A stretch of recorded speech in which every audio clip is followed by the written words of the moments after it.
Metal. A staple to the Beyblade series, the plastic, malphite, and burst generations each use this valuable resource. Now, about 2 years ago, I created a video called Laurans' Cho-Z/Mel system, where I showcased a system of me putting malphite discs on Lego Beyblades. This system was not my proudest creation, as the malphite discs were attached by putty and not a natural connection. However, with the recent boom on putting metal on Lego Beyblades, I decided to revise my metal system into something more accessible and modern. So, without further ado, let's review this new metal system I have made.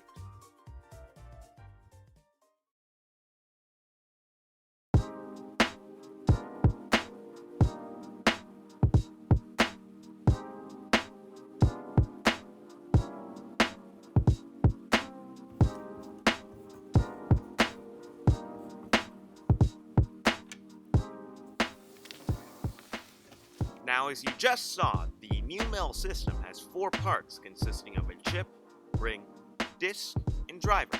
I'm quite proud of this chip system because many Lego Beyblades with chips are simply 1x2s with some added detail. In my metal system, these chips have much variation in shape and size. This adds more thought when customizing combos.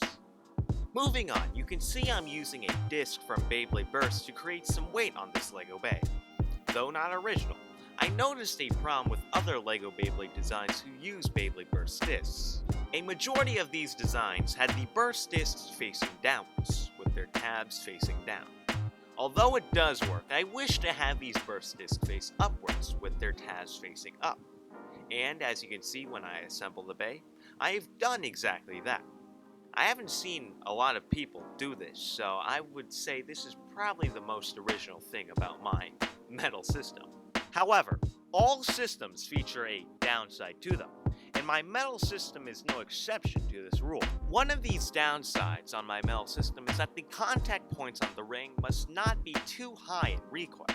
Otherwise, in battle, the bays will simply just explode when hitting the opponent. This attack type shown here originally used to look like this, with their blades facing in one direction. However, when having contact with other bays, it would simply explode because one of the blades create a large recoil point when spinning. Therefore, I adjusted the blades to move in a clockwise direction, which lowered recoil and impact. I'd also like to mention that the side view of these bays look pretty mediocre or just bad. You also might have to apply some putty or any other kind of adhesive to the area where the driver and chip connect. Now that we've familiarized ourselves with the metal system, let's take a look at the bays I've been showcasing throughout this video. So, let's begin. Scythe Choryrth is the attack type that is a part of this new metal system. The chip is Choryrth, the ring is Scythe, the disc is Zero, and the driver is called Movement. Let's start with the chip. The Choryrth chip may not seem special at first glance. However, there is a mode-changing gimmick on this chip. We can change the chip from balanced to unbalanced mode by shifting one of the gray slopes up or down. This mode change will help give Scythe Choryrth different styles of attack during battle. Continuing, the Scythe ring features 2 large dragon heads to give the bay immense attack power. These dragon heads are quite elevated, so the Scythe ring can give a different variant of attack during battle. However, this ring does not feature any gimmicks, and you'll see this trend continue on the other bays in the metal system. The movement driver features a stud tip with a rubber ring surrounding this stud tip. While attacking, the driver might suddenly make contact with the rubber and speed up greatly. This increase in speed is why the driver is called movement. Next we have risen Nakahi, the stamina type of this metal system. The chip is Nakahi, the ring is risen, the disc is 7 flow, and the driver is called point. The Nakahi chip is our first chip that is fully squared or filled, which helps keep the base slightly more secure. There are no special gimmicks to this chip, but the Nakahi chip is heavier in comparison to other chips, a part of the metal system. The ring Risen is our next part and features a quite circular design. However, there are slight protrusions that interrupt this circularness. These protrusions help distribute the center of gravity of the bay to the edge, which helps with stamina. The driver point is quite simple in design.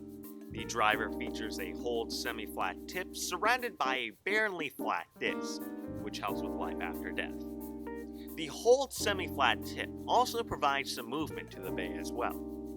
Finally, we have Midnight Chaos, the defense type of this metal system. If you've been around on my channel for quite a while, you'll recognize this Lego bay.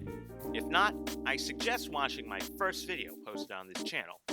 The chip is Chaos, the ring is Midnight, the disc is 00, and the driver is called Upright. The chip Chaos may at first glance seem unbalanced, but in reality it's not. The design is fairly simple, and there's nothing much to say about it. Continuing, the ring Midnight is quite an ovular-shaped ring. However, the design of the ring does not include any protrusions, which helps with Midnight's defense capabilities. Now, before I converted Midnight Chaos into the metal system, the old Midnight Chaos used to have a metal ball gimmick. However, the metal system variant of Midnight Chaos unfortunately does not retain this metal ball gimmick. Finally, the driver, Upright. This driver features a pointed tip surrounded by a free spinning plate. This free spinning plate will keep the bay, well, upright. When the bay is tilted, the plate will lead the bay to an upright position. However, this effect will only occur when the bay is high on spin.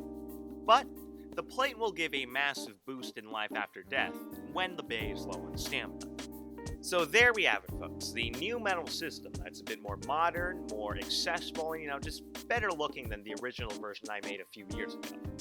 Now, I'm quite proud of this system as the chip system strays a bit further away from the typical 1x2 chips. This time the chips in this metal system vary in shape and size and come in different flavors. I'm also quite proud of how the discs are oriented with the tabs facing upwards rather than downwards. But whether you like the system or not, I hope you guys enjoyed this video. So if you like this video, remember to like, comment, subscribe, but in reality you can do whatever you want. But anyways, to close this video, let's do some battles, shall we?